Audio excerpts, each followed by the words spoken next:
人這一生最令人心寒的事，往往不是吃苦，不是受累，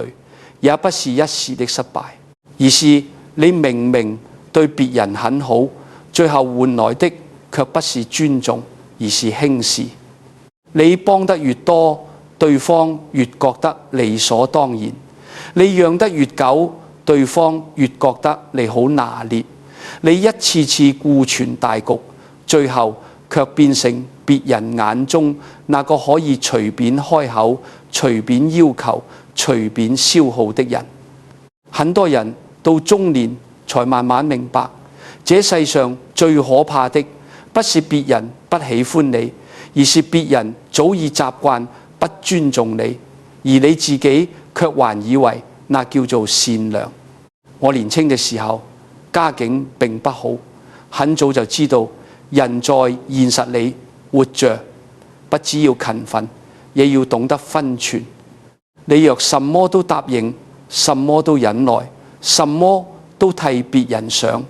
最後吃虧的通常不會是那些開口的人，而是你自己。因為這個世界有時候就是這樣，他不會自動珍惜一個總是退讓的人，相反地，他會默默測試你，看看你究竟能退到哪裏，能忍到哪裏，能犧牲到哪裏。等到某一天，你終於撐不住了，想要拒絕了，對方還會覺得是你變了，是你小氣了，是你不夠好了。這不是人情冷暖這麼簡單，而是你從一開始就沒有把自己的位置站穩。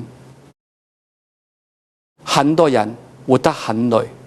問題並不在於能力不夠，而是在於心太軟。心太軟的人最容易把別人的需求排在自己前面，最容易為了維持關係去壓抑自己的感受，也最容易在每一次想說不的時候先感到內疚。你有沒有發現，越是這樣的人，越常被辜負，越常被忽略，越常在夜深人靜的時候問自己一句話：我明明沒有做錯什麼，為什麼別人就是不把我當一回事？答案其實很殘酷，不是因為你不夠好，而是因為你太容易被消耗。你讓人感覺到你的好是無限供應的，你的時間是隨時可以拿走的，你的體諒是不需要回報的。久而久之，別人就不再把你的善意當成珍貴，而把它當成背景，就像空氣一樣，平常不會感謝，一旦少了一點，反而開始抱怨。這就是很多人在人際關係裏最深的悲哀，不是沒有付出，而是付出太多，最後把自己的價值付沒了。我在商場上看過太多人，也看過太多人情世故。真正讓人尊敬的，從來不是那種有求必應的人，而是那種有原則、有分寸、有界線的人。因為人只會珍惜有代價的東西。你若總是免費，別人自然不會珍惜；你若總是隨叫隨到，別人自然不會把你的時間當回事。你若總是怕失去關係，所以一次又一次委屈自己，那麼最後失去的通常不是關係，而是你自己的重量。有些人以為只要自己再體貼一點，再包容一點，再忍耐一點，別人總有一天會被感動。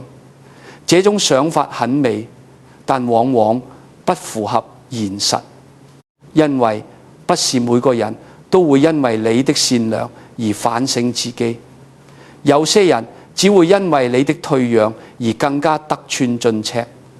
你若一直給，他就一直拿；你若一直忍，他就一直壓；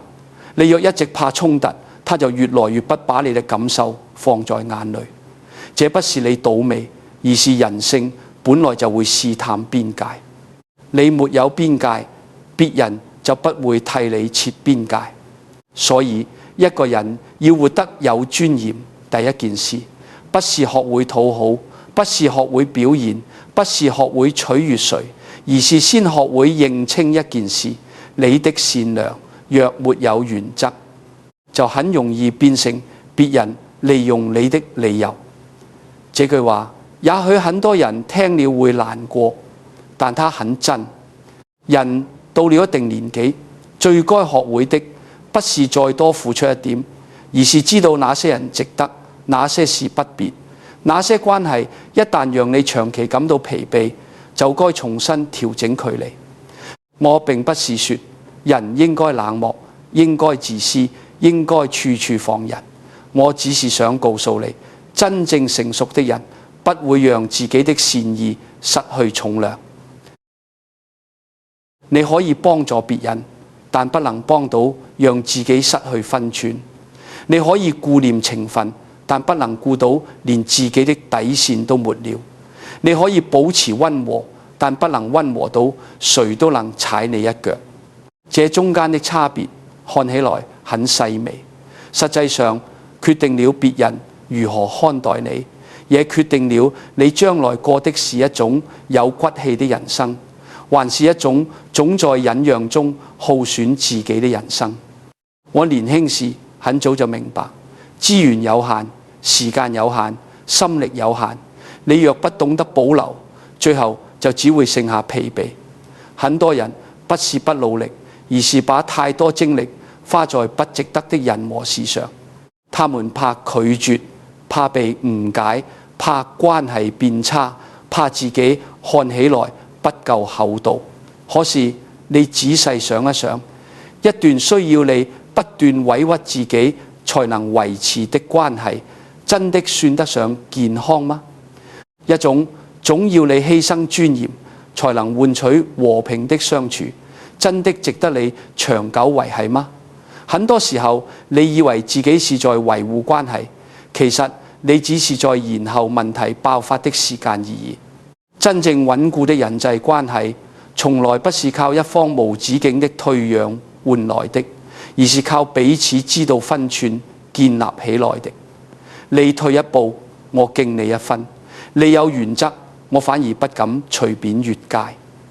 這才是正常的人際秩序。可惜的是，很多人從小被教導要懂事、要體諒、要顧全大局，卻很少有人教他們懂事不等於沒有立場，體諒不等於沒有底線，顧全大局不等於永遠犧牲自己。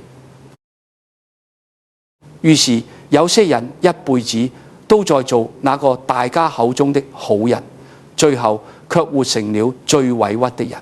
你要記住，別人怎麼對你，很多時候不是看你說了什麼，而是看你默許了什麼。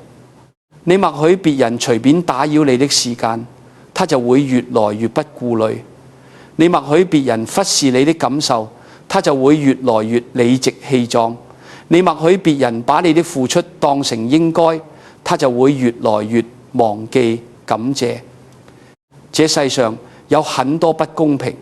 都是從一開始那一點點的不在意累積起來的，不是某一天突然變糟，而是你一次次沒有為自己說話，一次次沒有為自己守住界線，一次次選擇了忍，最後才讓別人養成了輕視你的習慣。人活到後來，拼的不是誰比較會說話，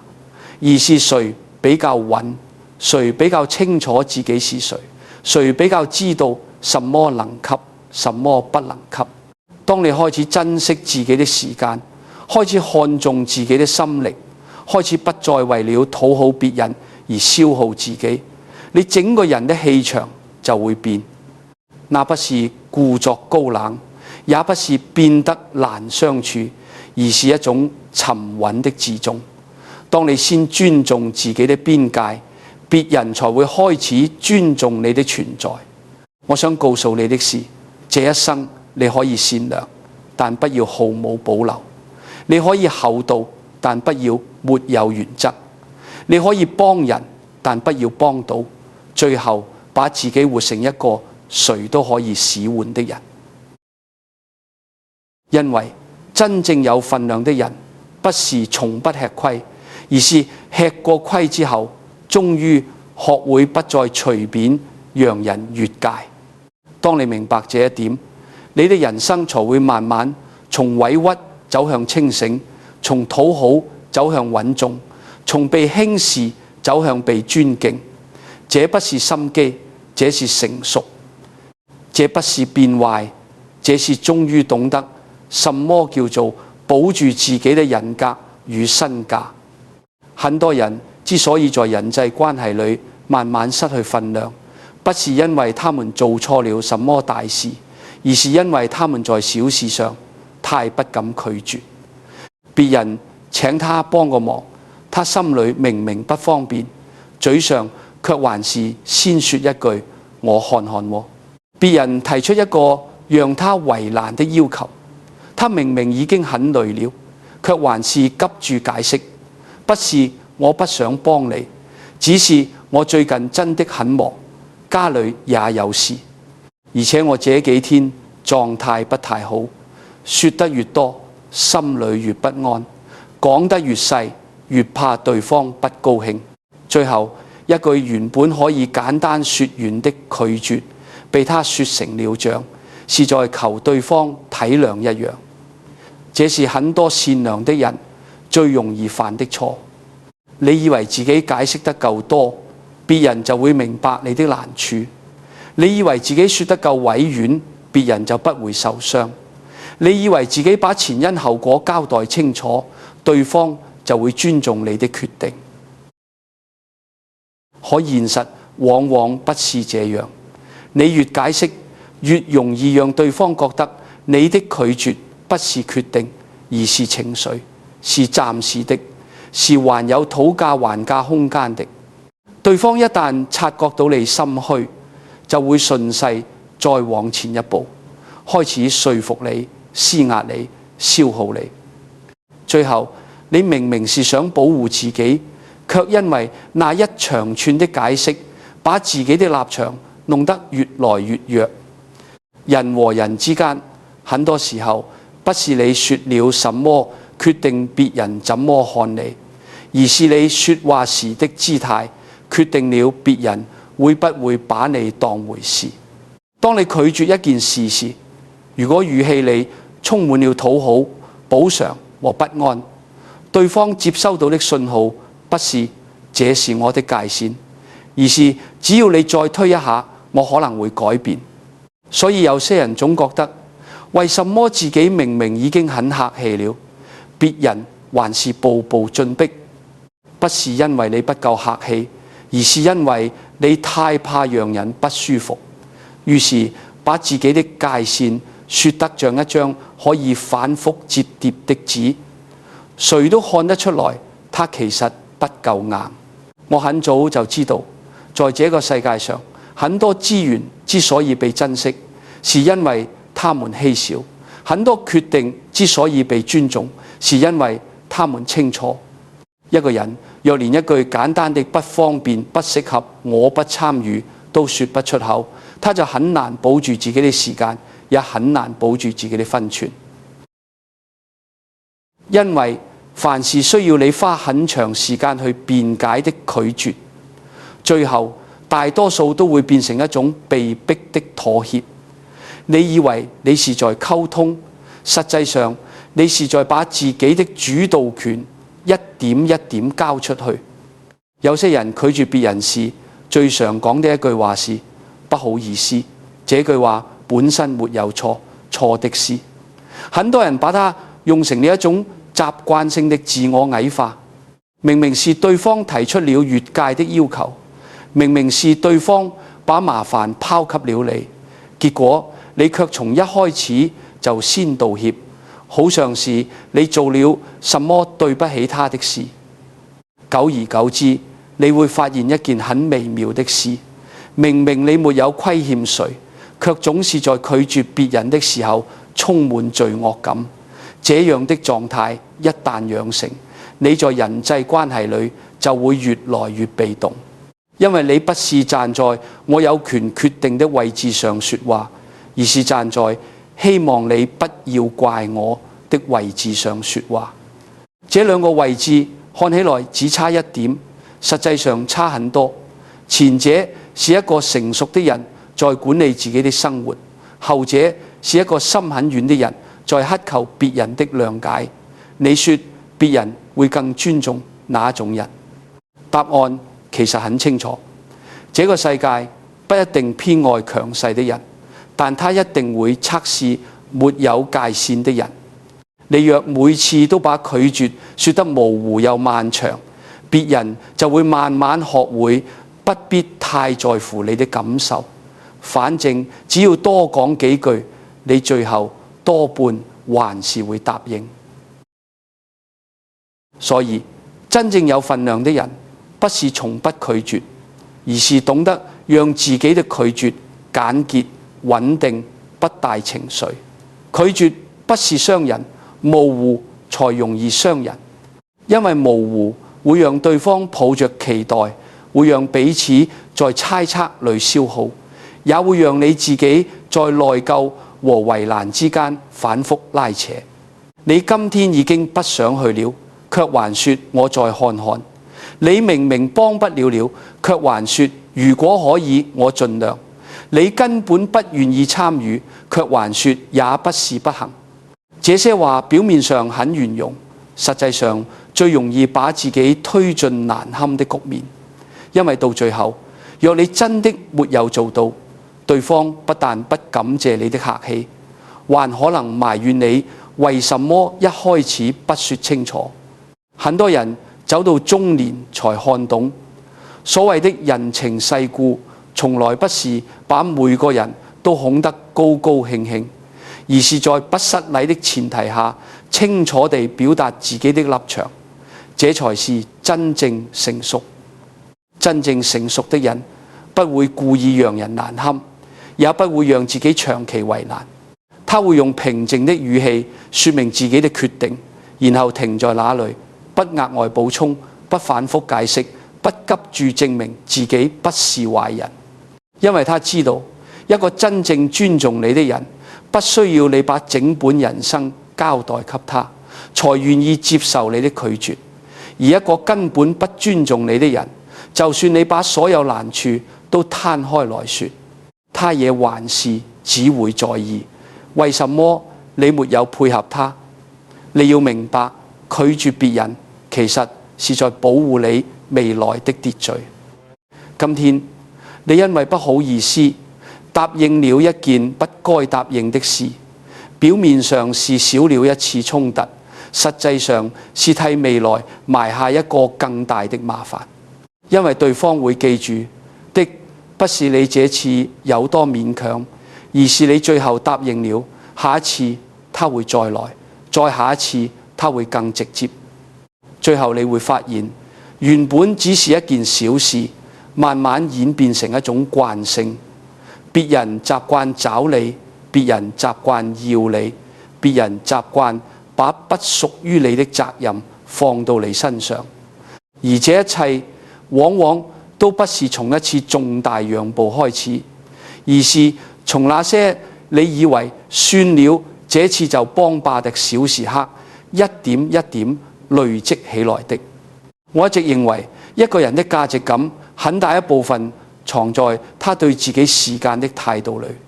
你若總是輕易讓出自己的時間、精力、安排和節奏，別人自然也不會覺得那有多珍貴。可一旦你開始清楚地說不，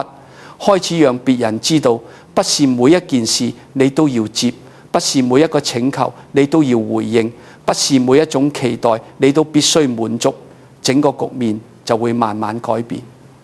你不需要提高音量，也不需要變得冷酷，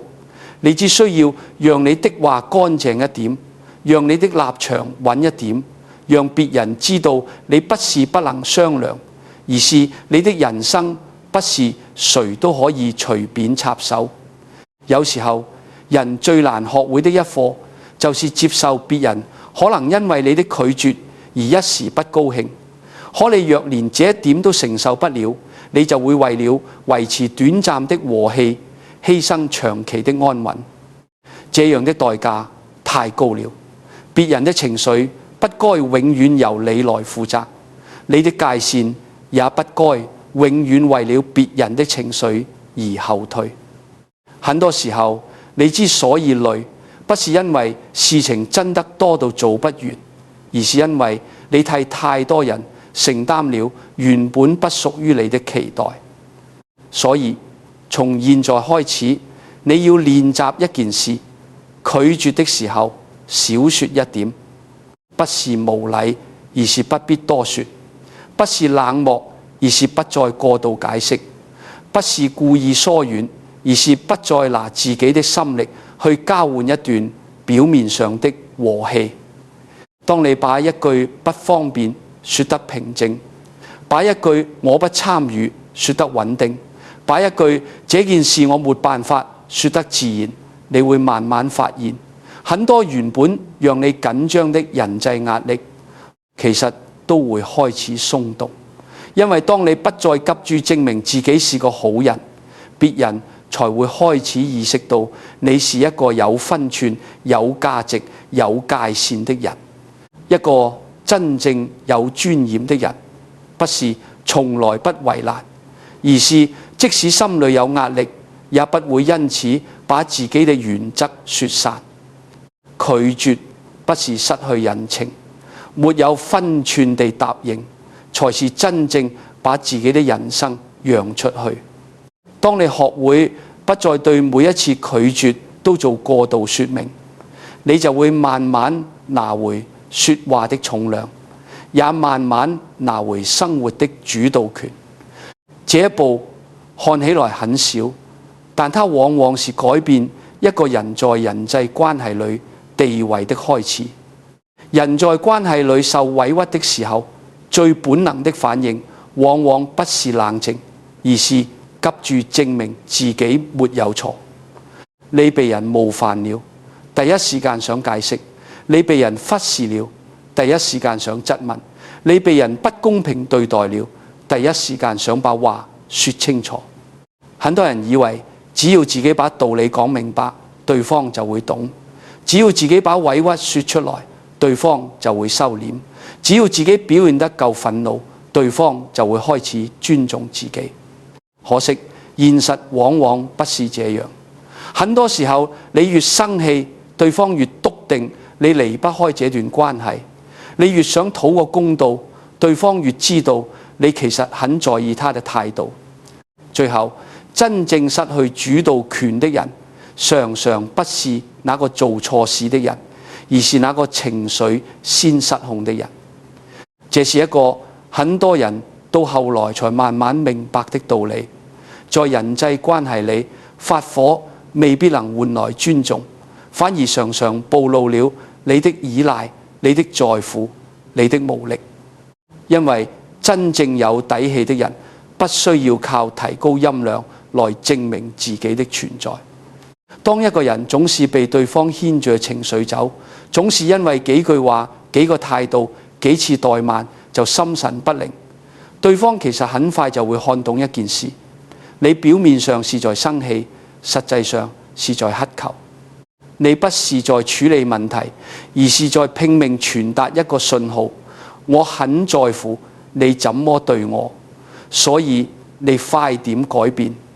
可一旦你把這個信號傳出去，很多不夠成熟、不夠厚道的人就不會立刻反省，反而會更有恃無恐，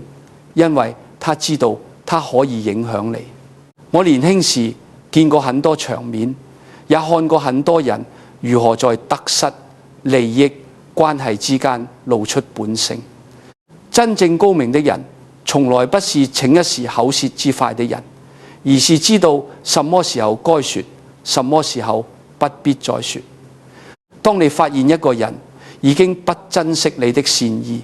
不在意你的辛苦，甚至開始把你的付出當成理所當然時，你最有力量的回應，通常不是爭辯，而是把原本給出去的東西安靜地收回來，把你的時間收回來，把你的熱情收回來，把你的隨到收回來，把你對他的額外體諒收回來。很多關係真正開始改變，不是因為你講贏了，而是因為你不再像以前那樣好拿捏了。很多人做不到這一點，是因為他們把沉默誤解成軟弱，把退後誤解成認輸。其實不是，真正有分量的沉默，不是瞞住不說，不敢面對，而是心裏很清楚，這個人此刻不值得我再浪費更多解釋，不值得我再投入更多情緒。我不需要靠爭吵來提醒你我的價值，我只需要調整我對你的態度，讓你自己感受到失去的落差。這種力量比一場爭執更深，也更讓人無法忽視。因為爭執結束之後，很多人只會記得你有多激動，但當你真的變得冷靜、克制、疏離，他們才會開始不安，開始猜測，開始意識到你不是還在原地等他們的人了。有時候最能讓一個人警覺的，不是你說了多重的話，而是你忽然不再像以前那樣對他好了。人就是這樣，很奇怪，你平常對他體貼幫忙配合，他未必感激，可你一旦收回，他反而立刻察覺。為什麼？因為很多人不是珍惜擁有，而是對失去更敏感。你之前一直在，於是他覺得一切本來就該如此。當你開始不再主動，不再保衞，不再替他圓場，他才忽然明白，原來你給過他的那些方便、善意、容忍，不是天經地義，而是你曾經願意。這層醒悟，往往不是你苦口婆心講出來的，而是你安靜後退之後，他自己感受到的。所以，當你被怠慢、被利用、被不公平對待時，不要急住用情緒去挽回自己的位置。位置不是靠喊出來的，是靠行動慢慢重新建立的。你可以禮貌，但不必熱絡；你可以平靜，但不必像以前那樣盡心；你可以正常往來，但不必再給額外的照顧。這不是報復，也不是冷戰，而是一種成熟的調整。因為你終於明白，人際關係不是只靠善意維持，還要靠分寸維持。當分寸被破壞了，你若還照舊付出，只會讓對方以為自己沒有做錯什麼，甚至會以為你根本離不開他。很多人在人際關係裏吃虧，就是吃虧在一，受傷就想立刻說清楚，一委屈就想立刻求個答案。他們等不起沉澱，也受不了模糊。他們心裏總想，若今天不把話講開，明天關係是不是就變了？若今天不把自己的立場表明，對方是不是就會一直誤會下去？可你要知道，真正不尊重你的人，不是因為沒聽懂你，而是因為即使聽懂了，也不夠在乎。對這種人，你說得再漂亮，都不如讓他直接面對你態度的改變。因為有些人只聽得懂語言，有些人卻只感受得到後果。當你的沉默帶住距離，當你的禮貌不再附帶討好，當你的出現不再無條件，對方才會真的開始思考自己是不是哪裏做過了。我一直認為，一個人最大的穩重，不是情緒從不波動，而是即使內心有波動，也不讓自己立刻被情緒推着走。被冒犯時不急着翻臉，被辜負時不急着算賬，被誤解時不急着澄清。這不是壓抑，而是一種更高層次的掌控。因為你知道，真正重要的從來不是這一刻嘴上有沒有贏，而是這段關係今後會不會按照你希望的方向重新排列。若你每次都用怒氣去應對失衡，那麼每一次失衡，別人都能輕易把你拖進情緒裏。可當你開始學會先退一步，先冷下來，先把自己的心穩住，你就不會再讓別人輕易左右你的步伐。這一點在家庭關係裏尤其重要。很多人面對親近的人更容易情緒失控，因為親近所以期待更多，因為期待更多所以一旦失望就更想立刻讓對方知道自己有多受傷。可偏偏越親近的人越容易在情緒上互相消耗。你今天指責一句，他明天反擊一句；你今天翻舊賬，他明天也不甘示弱。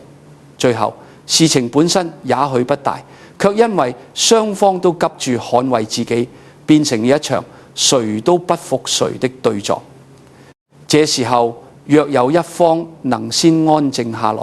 不再順着情緒往前衝，整個局面反而可能開始改變。因為安靜不是認輸，而是把關係從互相刺傷的模式裏抽離出來。但我要提醒你，這裏說的安靜不是假裝沒事，不是嘴上說算了，心裏卻一直累積怨氣，更不是表面退讓，背後自我折磨。真正有效的安靜是帶住清楚的界線，你不是忍，而是看清；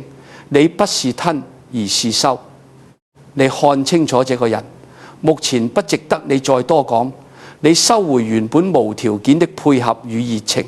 讓關係回到一個比較有分寸的位置，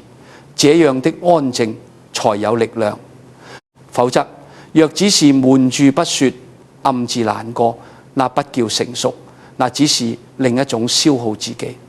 很多事情當下你可能覺得若不說出口，自己會很難受，但你要相信，有些話晚一點說，比立刻說更有重量。有些態度不必講明，只要你做出來，別人自然會看見。真正改變別人對你態度的，從來不是你情緒多強烈，而是你從那一刻開始，真的不再像從前那樣對待他。你以前秒回，現在正常回；你以前樣樣替他想到，現在只做好自己該做的。你以前怕他不高興，現在尊重他的感受，但不再為他的情緒負責。這些改變都不需要嘈，只需要穩定。只要你穩，對方遲早會感受到。說到底，關係裏最有力量的一課，就是學會不要在每一次受傷時都用激烈反應去索取尊重。尊重不是靠情緒討來的，而是靠你對自己界線的管理贏來的。當你慢慢懂得遇到不公平不必急住翻臉，遇到冒犯不必急住回擊，遇到不珍惜你的人不必再給出和從前一樣的待遇，你就會發現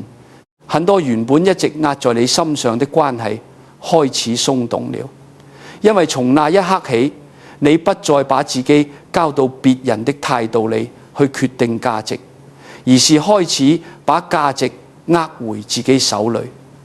真正成熟的人並不是沒有脾氣，而是知道脾氣該用在哪裏，知道什麼人值得你開口，什麼人只需要你退後。當你學會這樣活，你的沉默就不再是退縮，你的距離也不再是冷漠，而是一種安靜而清楚的力量。這種力量會慢慢替你篩掉那些不懂珍惜的人，也會慢慢讓真正尊重你的人開始以更有分寸的方式靠近你。很多人之所以長年在人際關係裏感到疲憊，不是因為他真的比別人能力差，也不是因為他命不好，而是因為他太習慣讓自己隨時待命。別人一開口他就回應，別人一有需要，他就立刻出現；別人一遇到麻煩，他就本能地把自己的事往後放。久而久之，他活得像一個永遠不關機的人，彷彿誰都可以來按一下，誰都可以來佔用一段時間，誰都可以把自己的問題暫時交到他手上。表面上看，這樣的人很熱心、很可靠、很重情義，可時間一長，你會發現，這樣的可靠若沒有節制，最後往往換來的不是珍惜，而是習慣。人一旦被習慣了，就很容易被看輕。這句話也許不太好聽，但它很真。你若總是第一時間回覆，別人就會覺得你本來就該這麼快。你若總是隨叫隨到，別人就會覺得你本來就沒那麼忙。你若總是願意為別人的事情打亂自己的節奏，別人就會慢慢忘記你也有自己的生活、自己的安排、自己的疲憊、自己的界線。很多人不是故意不尊重你，而是因為你長期表現得太方便了，於是他們自然而然地把你的付出當成了生活背景的一部分。等到有一天你慢下來，慢一點，拒絕一次，對方反而會不習慣，甚至覺得是你變了。我一直認為一個人的時間就是他最誠實的資產。金錢失去了，還有機會再賺，機會錯過了，有時還能再等。可時間一旦被無意義地消耗掉，就真的回不來了。很多人對錢斤斤計較，對時間卻毫無警覺。別人借錢他會衡量，別人借車他會考慮，可別人借他的時間、借他的心力、借他的注意力，他卻常常不設防。今天幫一個小忙，明天接一通長電話，後天陪一場其實不想去的聚會，再後天替別人處理一件本不屬於自己的麻煩。這些事情單看都不大，但日積月累，他們會把一個人的精神切得很碎，切到最後，你甚至沒有完整的心力去經營自己真正重要的人生。有些人總說自己就是不好意思，別人開口了不回應不好，別人拜託了不幫忙不好，別人找上門了不處理不好。他以為自己是在做人情，其實很多時候他是在透支自己。更可惜的是，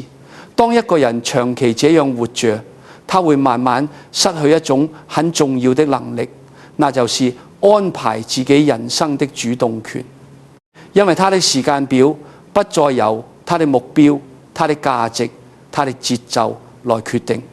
而是由外面誰比較最急、誰比較強勢、誰比較會開口來決定。到了最後，他忙得很累，卻未必真的朝自己想去的方向前進。他付出了很多，卻常常連自己都說不清那些付出到底換來了什麼。我年輕時很早就知道，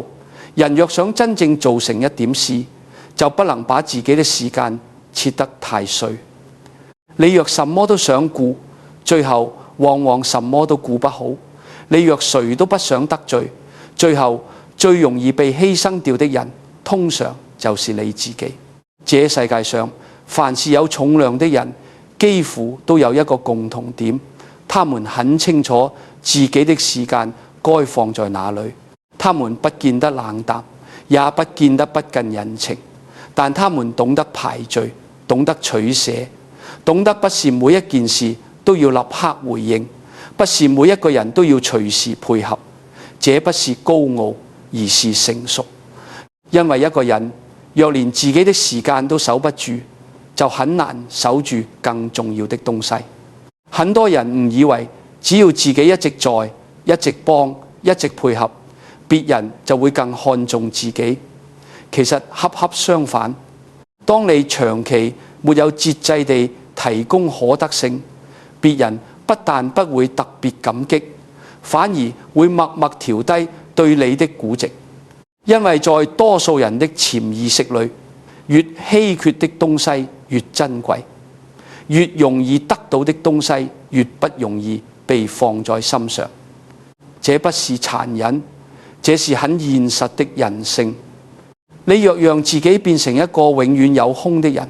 別人自然不會覺得你的時間有多難得。你若讓自己變成一個永遠願意接住別人情緒的人，別人自然也不會太在意你是否早已筋疲力盡。久而久之，連你自己都可能忘了，原來你的生活本來也應該有自己的重心。所以人活到某個階段，一定要學會一件事，不要把自己弄成一個24小時都開放的出口。你可以溫和，但不要毫無門檻；你可以可靠，但不要沒有時段；你可以重情義，但不要讓別人覺得只要他一需要，你嘅人生就該自動養老。真正健康的關係，不是任何時候都能找到你，而是即使找不到你，也依然理解你有自己的節奏，並且尊重那個節奏。當一段關係只建立在你隨叫隨到的基礎上，那它本質上就已經失衡了，因為對方依賴的未必是你這個人，而是你帶來的便利。很多人到中年之後，最深的疲憊不是工作，而是長期成為別人的緩衝點。家人有情緒找你，朋友有麻煩找你，親戚有要求找你，鄰居有事也找你。你表面上是個好人，實際上卻慢慢成為一個被各種期待包圍的人。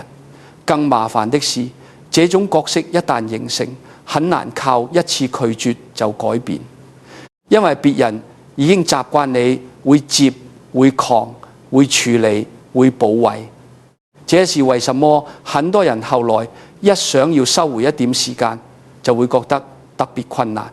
特別內疚，甚至會懷疑自己是不是變自私了。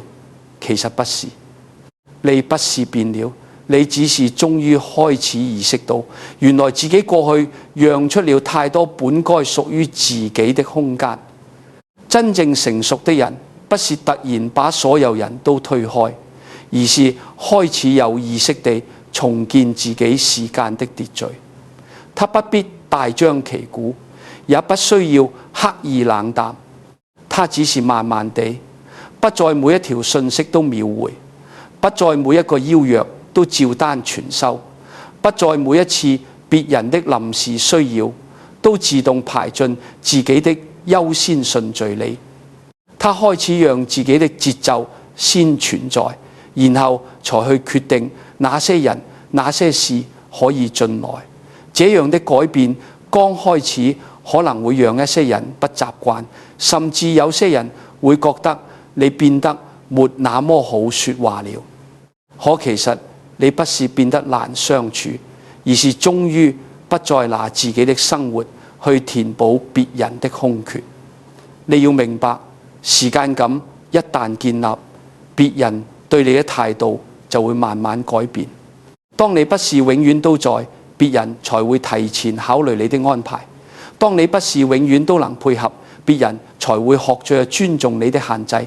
當你不再讓自己成為一個隨時可用的人，別人才會真正感受到你的出現不是理所當然，而是一種你願意給出的選擇。這個差別很大，前者是被使用，後者是被尊重。很多關係能不能從消耗走向平衡，就看你有沒有能力把自己從隨時待命的位置慢慢調回有節奏、有範圍、有選擇的位置上。我始終相信，一個人真正的穩重不只是情緒穩，也包括時間穩。你的日子若總是被外面的人事物隨意牽動，你心裏就很難有真正的安定。你今天為這個人改安排，明天為那件事打亂節奏，後天再為另一段關係犧牲休息，久了之後，你的生活表面很熱鬧，內裏卻會越來越空，因為你把太多時間拿去回應別人的需求，卻沒有留下足夠的空間去照顧自己的身體，整理自己的思緒，經營自己的成長，完成自己真正想完成的事。這種失衡，短期看不出來，長期卻會一點一點侵蝕一個人的精神。所以別再把我都可以當成一種美德，很多時候那只是你不敢讓人失望的習慣。真正有分量的人，懂得讓自己的時間有價值，讓自己的出現有邊界，讓自己的生活有主次。你不必對所有人都有空，也不必對所有事都即時。你只需要慢慢讓別人知道，你不是不能幫，而是不是任何時候、任何方式、任何要求，你都會無條件接下來。當你開始這樣活，起初也許會少掉一些虛假的熱絡，但你會換來更穩的尊重、更清楚的界線，還有一種久違的鬆弛感。說到底，一個總是隨時待命的人，很難真正被高看；一個懂得保留自己時間的人，反而更容易被珍惜。因為當你先把自己的生活放回正位，別人才會明白你不是一個可以隨時被抽取的人，而是一個有節奏、有重量、有選擇的人。從那一刻起，你的人際關係才會慢慢從被動回到主動，你的人生也才真正開始有了自己的形狀。人這一生最可惜的事之一，不是你沒有幫過人，而是你幫了太多，最後卻連自己都弄掉了。很多人一路走來吃過最大的虧，不是在工作上，也不是在金錢上，而是在關係裡。太早把自己放得太低，太習慣先顧別人，太習慣把退讓當成修養，把犧牲當成厚道，把一再成全別人當成自己應該做的事。久而久之，他的善良不再被看見，他的付出不再被珍惜，他的心意也不再被當一回事。別人不但沒有因此更尊重他，反而慢慢覺得，反正他就是那樣，反正他一定會讓，反正最後總能從他這裡得到一些方便。這就是很多人到了中年之後才不得不面對的一個殘酷現實。沒有原則的善良，最後常常不是成全了別人，而是耗損了自己。你以為自己是在維持和氣，事實上你是在訓練別人如何忽視你的界線。你今天多做一點，對方不一定感謝；你明天再退一步，對方也不一定收斂；你後天再委屈一次，對方甚至可能開始覺得那本來就是你該做的。這不是你運氣不好，而是人性往往就是這樣。當一種好意沒有門檻、沒有節制、沒有明確的範圍，它很容易從一份心意變成一種被默認的責任。很多人不願意承認這一點，是因為他們心裏始終抱着一個很深的期待。我對別人好，別人總有一天會懂；我多做一點，別人總有一天會記得；我忍讓一下，關係就能更和諧。這些想法不是不善良，而是太天真。因為真正成熟的人都知道，不是每一份善意都會換來善意，不是每一份犧牲都能換來珍惜，不是每一份包容都能換來分寸。有些人會因為你的厚道而感恩，但也有不少人會因為你的厚道而變得更加理所當然。差別不在於你付出得夠不夠，而在於對方是不是一個懂得分寸的人。若對方本來就習慣索取，習慣把別人的體諒當作自己繼續越界的理由，那麼你給得越多，他只會拿得越順手。我一直認為幫助別人是好事，但幫到失去自己就不是好事。你可以有慈悲，可以有溫度，可以有情分，但你不能因為這些美德就放棄判斷。判斷什麼？判斷眼前這個人值不值得你幫，這件事值不值得你投入，這段關係是不是只靠你一個人在撐。若一個人只在有需要的時候才想起你，平常從不在意你的感受；若一段關係總是你在讓步，對方卻從不反省自己的得寸進尺；若一件事一再讓你勞心勞力，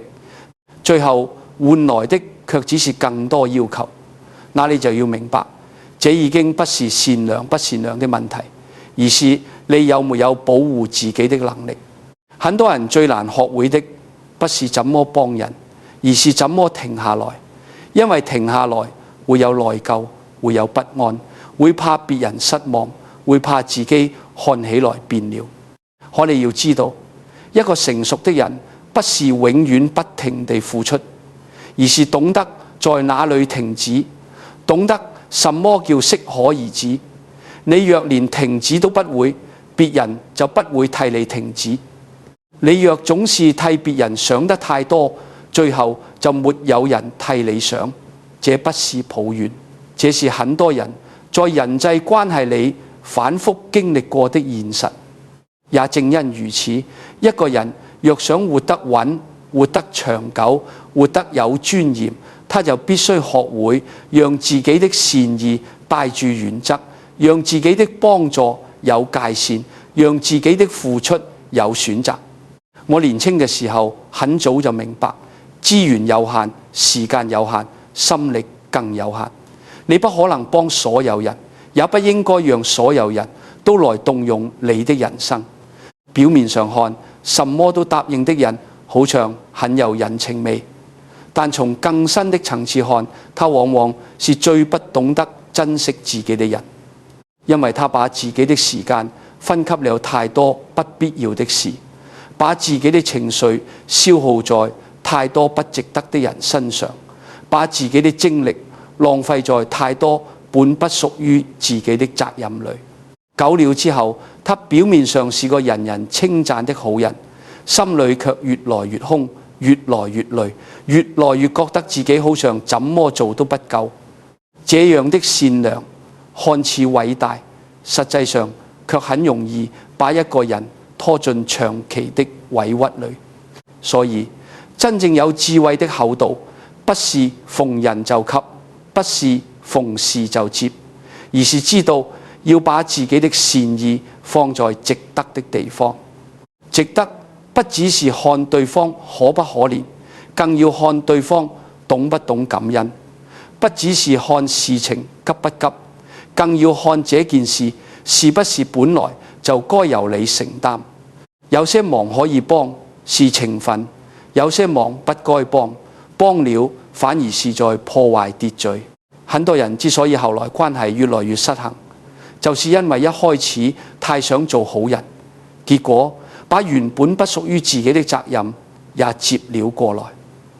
一次兩次對方會感謝，三次四次對方會習慣，五次六次之後，對方可能就覺得這件事本來就該你來做。人與人之間很多不公平，就是這樣一點一點養出來的。你一定要記住，善良若沒有原則，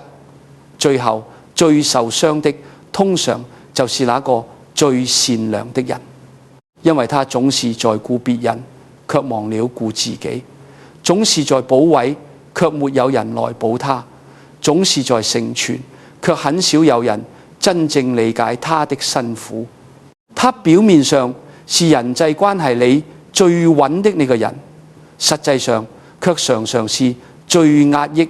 最疲憊、最容易在深夜裏感到失落的那個人。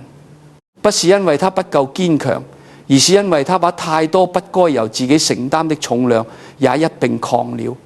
這種活法短時間看起來像是有修養，長時間卻很容易變成自我消耗。真正的修養不是無限退讓，真正的格局也不是無止境成全。真正高明的人懂得在善良裏保留一分清醒，在厚道裏保留一分判斷，在幫助別人時也不忘記照看自己。他不會因為怕被誤解就把所有要求都吞下來，也不會因為不想破壞關係就放任別人一次次越界。他很清楚，若一段關係要靠自己不停委屈來維持，那就不是好的關係；若一份情分要靠自己無止境付出來證明，那就不是健康的情分。人與人之間最好的狀態，從來不是一個人一直給，另一個人一直拿，而是彼此知道分寸，彼此懂得回應，彼此都不把對方的好當成應該。到了這個年紀，更要學會的一件事，就是不要再把我撐一下沒關係當成習慣。你撐得了一次，不代表你該一直撐；你做得到，不代表你有義務一直做；你有能力，不代表每一個問題都要由你出面解決。很多人會利用的，從來不是你的軟弱，而是你的能幫、你的能忍、你的不好意思。你若不懂得替自己的善良設限，別人就會順着你的善良，一步一步走進你原本不想讓出去的空間。到最後，你失去的不是幾次時間、幾次精力而已，你失去的是自己在關係裏原本應該有的重量。所以，人活得有分量，不是因為他幫了多少人，而是因為他知道如何在幫人之餘，仍然保有自己。你可以伸手，但不能把整個人都交出去；你可以承擔，但不能承擔到忘了自己也是需要被照顧的人；你可以善良，但不能讓善良成為別人反覆進犯你的通行證。當你開始懂得這一點，你的人生就會慢慢從一種盲目的付出轉向一種清醒的選擇。你不再為了維持表面的好名聲去做那些其實讓你心裏很累的事，你也不再因為怕別人失望就勉強自己接下那些不該由你負責的擔子。說到底，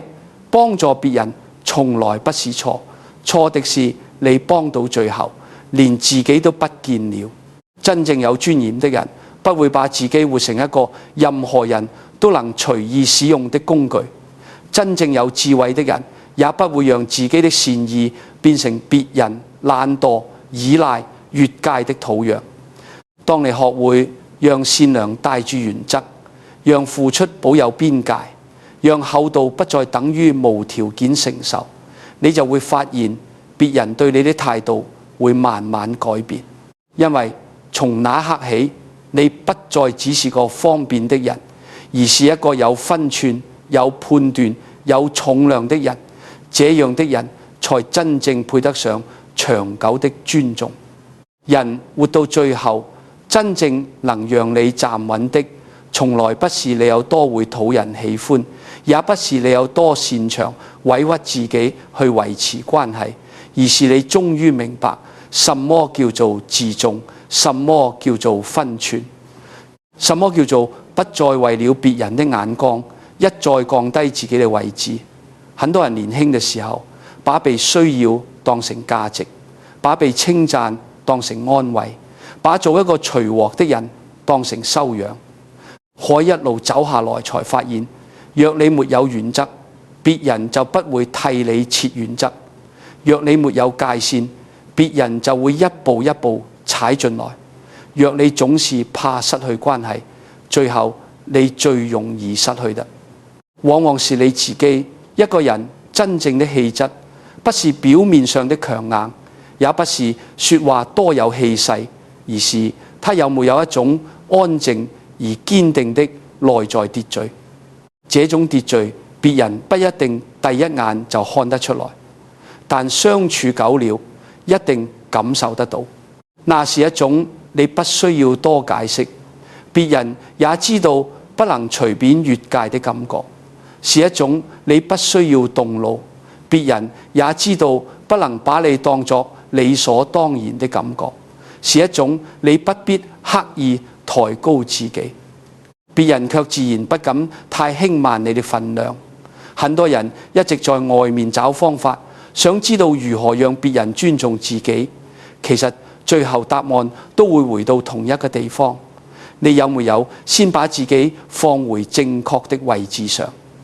我一直相信，真正成熟的人不會再執着於證明自己是個好人，他更在意的是自己是不是一個清醒的人，是不是一個穩得住的人，是不是一個即使面對外界的試探、比較、誤解，也依然知道該如何安放自己的人。因為好人這個標籤很多時候太脆弱了，你多做一點，別人說你好；你少做一點，別人就說你變了。你順着他，他說你懂事；你拒絕他一次，他就說你難相處。若一個人的價值總是建立在別人的評語上，那他這一生就會活得很不穩。今天被喜歡就覺得安心，明天被誤解就開始自我懷疑。這樣的人生看起來在關係裏很努力，實際上卻始終把決定自己重量的權力交在別人手上。可是一個真正有本事的人不會這樣活，他知道別人的看法會變，人情會變，環境會變，甚至關係裏的溫度也會變。唯一不能跟住一起亂掉的是自己內在的標準。你今天遇到一個懂得珍惜你的人，不必刻意討好；你明天遇到一個習慣消耗你的人，也不必慌張討回公道。因為你已經知道，該留下的你會珍惜，該調整的你會收回，該遠離的你不會再用感情綁住自己。這不是冷酷，這是清醒，也是一個人走過很多路、看過很多人之後最應該長出來的力量。很多人之所以一直被輕看，不是因為能力不夠，也不是因為運氣太差，而是因為他心裏始終有一個很深的習慣，怕別人不高興，怕自己不被接納，怕一旦表達界線就會失去誰。這種怕會讓一個人不斷降低自己說話的力度，削弱自己做決定的權利，甚至連一點點正常的自我保護都覺得像是在犯錯。可你要知道，人生不是靠一味退讓就能換來平安的。有些平安是你越退越沒有，有些尊重是你越求越求不到。相反地，當你真的開始穩住自己，不再對每一段關係過度用力，不再對每一個人的評價反覆揣摩，不再把自己的時間和熱情隨便交出去，你的世界反而會慢慢安靜下來。這種安靜很珍貴，它不是孤單，也不是與人疏離，而是一種不再四處討認同的鬆弛。你會開始明白，原來不是所有人都值得你解釋，不是所有誤解都值得你澄清，不是所有關係都值得你死守。有些人離開了不必追，有些態度冷了不必急，有些情分淡了也不必總想注視自己哪裏做得不夠。因為到了最後，你真正該負責的不是讓每一個人都滿意，而是讓自己活得不再委屈。這句話聽起來簡單，做起來卻很需要勇氣，因為它意味着你要開始接受。有些人會因為你有界線而不習慣，有些關係會因為你不再無條件付出而改變，甚至有些人會因為你終於不再好操控了，而對你失去過去的熱情。可那又怎麼樣？一段關係若只能建立在你一再退讓的基礎上，那麼它遲早都會讓你受傷。一個人若只能在你不設防的時候靠近你，那麼他本來就不是真的懂得尊重你。人生不是把所有人都留住才叫成功，人生更重要的是，當你走到某個階段，終於有能力把不適合的人和不健康的模式慢慢從自己的世界裏清出去。這不是失去，而是整理；不是變少了，而是變清楚了。人一旦活清楚了，整個人的神情、語氣、步伐都會跟住變穩。別人跟你相處也會自然感受到一種不同。你不再是那個誰一句話就能打亂，誰一開口就能動容的人了。我想說的是，真正有尊嚴的人生，從來不是活成一個完美無缺、人人稱讚的人，而是活成一個內心有標準、遇事有分寸、待人有溫度但不失原則的人。你可以善良，但不再盲目；你可以厚道，但不再過量；你可以幫助別人，但不再把自己賠進去。你開始知道什麼是值得的付出，什麼是多餘的消耗，什麼人值得你靠近，什麼人只適合保持禮貌的距離，什麼事該認真承擔，什麼事根本不該由你來收拾。當這些東西在你心裏一一清楚起來，你整個人的氣場就會不一樣。不是因為你變厲害了，而是因為你不再把自己弄亂了。很多人到後來才明白，所謂有本事，不是有多會說、多會爭、多會贏，而是有沒有辦法在複雜的人際裏，依然守住自己的節奏，在各種期待和拉扯裏，依然不丟掉自己的判斷，在面對外界不合理的要求時，依然能平靜地說出那句簡單的不。這種能力表面上很輕，實際上很重，因為它背後代表的是，你不再需要透過犧牲自己來證明價值，不再需要透過不斷成全來換取位置，也不再需要透過過度忍讓來維持表面的和平。你終於懂得，真正的平和不是討好來的，而是自重帶來的。所以，若問一個人如何才能不再被輕視，答案其實不複雜，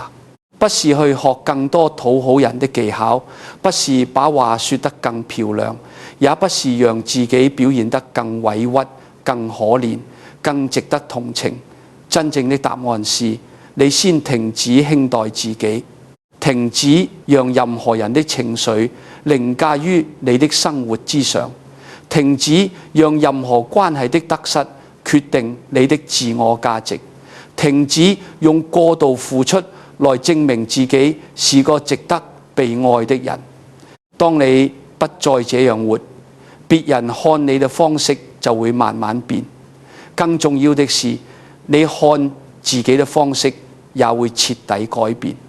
到那個時候，你不一定會變得比較熱鬧，不一定會擁有更多表面的親近，但你會擁有一種更深的安穩。你知道自己該往哪裏走，知道什麼該放下，知道什麼不需要再證明。你不再害怕失去一些靠委屈維持的關係，也不再因為一時的誤解就推翻自己的價值。你開始活得像一個真正站穩的人，不靠喧嘩，不靠討好，不靠任何人的施捨，而是靠自己內在那份安靜、清楚、堅定的重量。這才是真正的氣質，不是表面上的強勢，而是骨子裏的穩；不是讓人害怕，而是讓人不敢隨便；不是什麼都不在乎，而是終於知道哪些值得在乎，哪些不值得。當一個人活到這樣的狀態，